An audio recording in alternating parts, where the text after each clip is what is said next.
And here is what fire did to human social life that almost no one talks about. It created the evening. Before fire extended the waking hours after dark, your ancestors likely did what most other animals do. They became inactive after sunset. Fire changed that.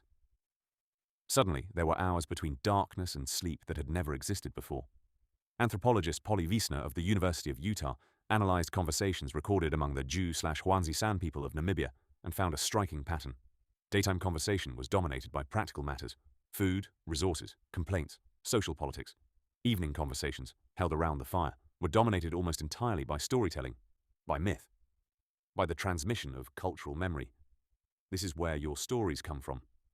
The earliest human narratives were not written down. They were not painted on cave walls. Not at first. They were spoken around a fire in the dark, by people who understood that the night was dangerous and that one way to survive it was to fill it with meaning. The stories kept people awake. They kept the group oriented around a shared understanding of the world. They kept the fire watched. And they passed on survival knowledge in a form that was easier to remember than a list of instructions.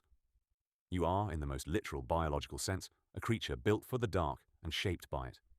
Your circadian rhythm, the internal clock that regulates your sleep, your temperature, your hormone levels, it evolved specifically around the ancient pattern of light and dark on the African savanna. Your cortisol spikes before dawn to begin pulling you toward wakefulness. Your melatonin rises with the darkness. These are not quirks. They are ancient, carefully calibrated survival mechanisms.